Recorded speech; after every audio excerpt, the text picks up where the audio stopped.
Cosmetic dentistry for me has always been something fun. It's been something that I've been passionate about, and it really changes a person from when they first walk in and they're shy about their smile to being a more confident version of themselves. Today, I'm going to introduce you to different aspects of cosmetic dentistry. We're going to talk about the new patient workflow.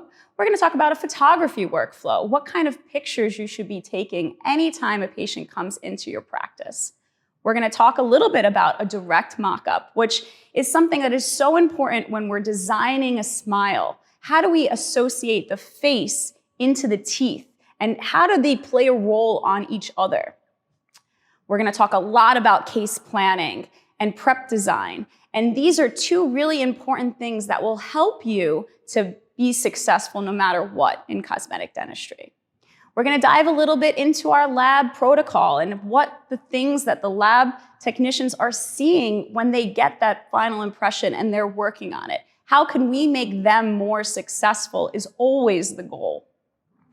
We were going to talk about our protocols for prepping, impressing, and cementation. And then we're going to talk about long-term follow-up, because that really is the most important thing when we're dealing with any type of patient. I always like to put this slide up, and I say that each patient has a unique story. Every one of these patients that has come in and they're shy about something, they're telling me that they want to change something about them. And for me, I can see right away what their smile should look like. And it's my job as a cosmetic dentist to show them what they could look like, because everybody fears the unknown. Everybody fears, I don't want to look fake. I don't want to look overly done. For me, it's about navigating what that person wants and then translating it into their final restorations. For me, visualization has always been key. To be able to show a patient before they sign on the dotted line, this is what you could look like, is the most important thing before we start any case. Today, we're really going to talk about my philosophy. And I hope that my philosophy really relays what our protocols are, and that you can take it and create your own success and take bits and pieces and really live up to your potential. That is the goal. What do we do as cosmetic and aesthetic restorative dentists? We design teeth. We accentuate positive features that the patient has. We maintain them throughout their lifetime. We guide them to what decisions they should be making and shouldn't be making. We can rejuvenate a smile. We can repair broken teeth. We can visualize what the possibilities are for their smile. We can create beautiful smiles. We can enhance what they already have. We can restore what they've broken down. We can improve their quality of life and health of their oral cavity. And we can reinvent and reimagine their smile to create something maybe they never thought was possible. And at the end of the day, we can also reconstruct what they've broken down. And really, we are in the business of making people feel better. That is always the goal.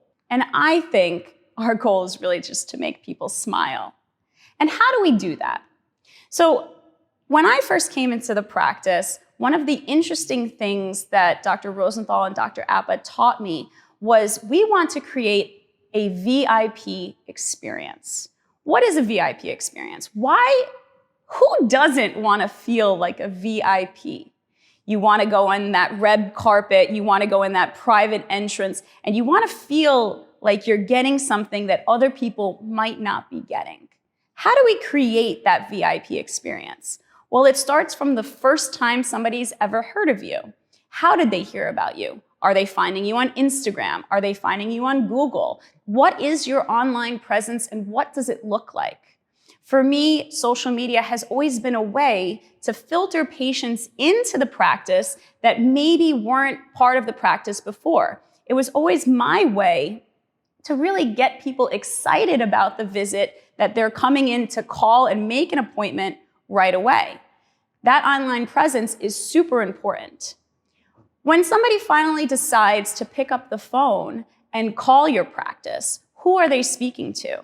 How are they greeted? These are all really key things to a patient converting from a potential patient to an actual patient.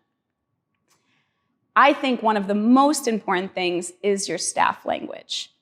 How do they answer the phone? What are the words that they're using to describe the procedures that you're doing for them? How they say these words. Do you say we're gonna cut your teeth, or do you say we're gonna reshape your teeth? Are we gonna drill your tooth, or are we gonna lightly re-prepare your tooth? These words that you're saying, be it your front desk, your assistant, or you, are super critical to creating a great experience for the patient. Office presentation. I can't tell you how many times I walk into our space and I'm so excited to be there. It doesn't feel like a dental office. And for me, that has always been super key. Do you have luxury items like headphones, noise-canceling headphones for your patients? TVs on the ceiling, nitrous oxide to make their visit more comfortable. Do you have a cozy pillow for them or a blanket in case they get cold? Are you able to really refresh them with a hot towel after you've treated them? These are all small things that don't cost a lot of money that will really help you to be more successful and allow the patient to take a dental experience, which might be a little scary or uncomfortable, and really make it pleasant. And really, brand experience. How you advertise. What is the message that you're sending out to potential patients? Are patients referring other patients? These are all really important things that you have to think about as you're building your brand and creating that VIP experience that you should have for each and every patient.